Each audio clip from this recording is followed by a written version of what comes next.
You need to simultaneously, I think Ronald Duncan put it best, you need to simultaneously move your body out of the way of the round as you put your hands in the way.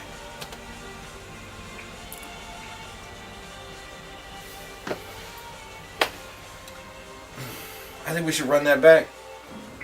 Well, we didn't see the end. We got like half. No, that's it. Oh, that's it. Oh, That's it it again. Yeah. Okay, so biggest issue so far? Holding on to the gun in the wrong place, or disarming, grabbing the gun in the Grabbing the gun. Now, if it's whether it's a semi-automatic weapon, which the action's going to go back and forth and rip your hand apart as it chambers the next round, as it releases the first round, or if it's a revolver, a snub nose, you'll never be able to hold on to it. But let's say it was a larger revolver, like a .45.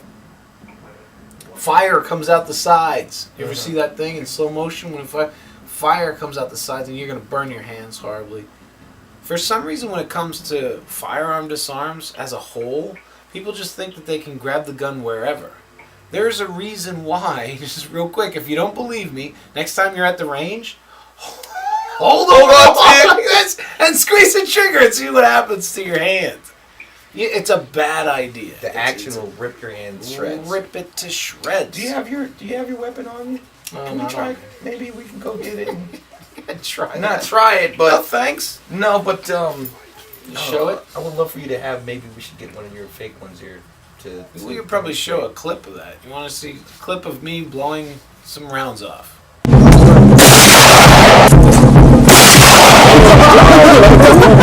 There you go. And then maybe a clip of you training the gun disarms. Oh, see, that would be a good technique of the week. Ooh. All right, we got to do some special taping here. Yeah, but don't you already have that filmed? No? Probably somewhere. But if, in any case, okay, back to the list. Grabbing the gun in the wrong place, or disarming improperly and training it for so long. I feel sorry for this guy. Sucks. He's probably trained this for years. He's so good at it. He is. But as soon as he grabs that gun, it goes off. Here's the thing. Grab my phone, so it'll be a fake gun. It's a fake gun, but here's okay. Don't ask. It's like okay. So, what's it gonna take for you to let go of this?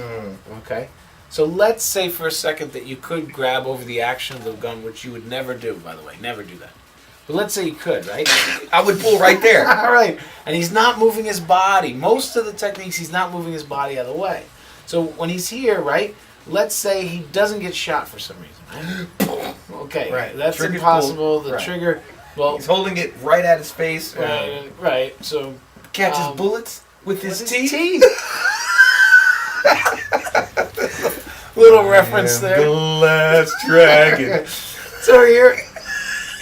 So that's just gonna do it right there. That's gonna do it. Yeah, that's gonna do it. And then this is a stalemate, guys. Right. If you're gripping there, I feel like I can fight that. If you're gripping there and I'm grabbing here, that's a stalemate. I'm pulling the trigger here. Absolutely. Yeah. Absolutely. Well, see, I have my fingers on top, so that could overpower your thumbs. Real quick, guys, your thumbs are underneath. So whose thumbs are being overpowered? My thumbs or his thumbs? It's back and forth. Yeah, it's you're gripping it. He's a big guy, and he comes at it with force, and he's yelling "Hi-ya" or whatever. So it sounds like he really knows what he's doing, but why would you go to a stalemate position? That's you don't want to do that. No. So I think the other thing I saw was that when he was disarming, he disarmed it down the center line of his body. Let's watch it again. Which is really weird, because if you disarm like that and it goes off, you're done. Yeah. He just seems to be grabbing it. He's just grabbing it. Oh, yeah, no. Jerking it down on the guy's hands. It's an idea. He was pointing the gun at himself. Yeah, it's an idea. But it's not. There are better ideas. He keeps grabbing over the muzzle. Don't do that.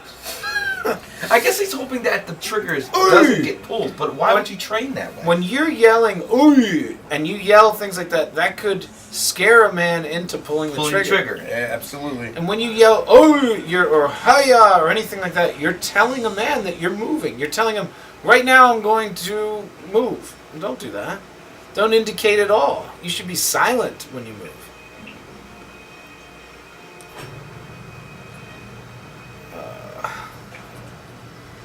This bent over position, it's, you know, when you bend over like that, you expose your vitals to the other people.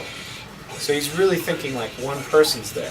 This is his best stuff. His handcuff stuff, that's his best stuff that he's got. Yeah, it's pretty impressive. But again, the guy is giving him his other Yeah, he hand. keeps throwing his other arm Say, back please there. don't put me in any more pain. Here's my hand. Here's my arm. You know. Which may happen in real life. If you're in pain, you do want the pain to stop, so you might throw your hand back. But in reality, that's not going to happen 100% You've got of it. the time. No, yeah, you got to train for the guy that's like, there's no way I'm giving you that. The I knife. hate that. That knife, I just don't like it. I know what did Aikido you like guys are about big that? on Let's pause that. I know Aikido guys are big on that, you know, but here's the knife hand, and it's coming at me, and I just grab it like this. I'm putting both of my wrists next to it. A trained knife fighter? Oh man, a trained knife fighter. If I'm the trained knife fighter, right? Right. And you try to grab the knife hand, I'm gonna laugh and slice your wrists That apart. was it right there. And I was gonna slice them apart.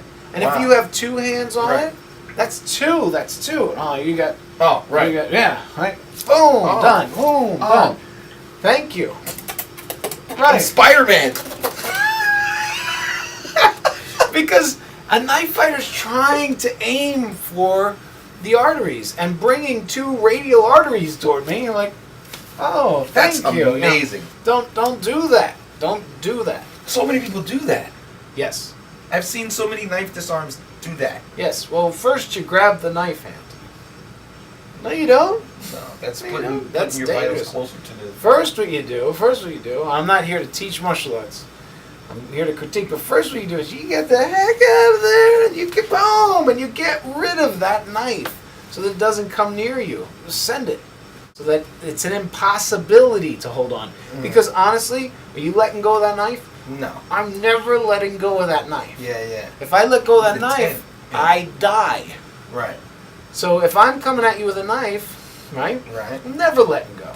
So you have to make it an impossibility. Eliminate the possibility of him ever holding on by breaking those metacarpals so that he can't physically grip the knife. Send that knife flying. Then we do our technique, joint lock, whatever you want to do. Because the weapon's gone. The weapon is gone. Until you disarm, don't do that. Alright, so we're going to bring it back to this knife disarm somewhere. I think it's right after this technique of cuffing.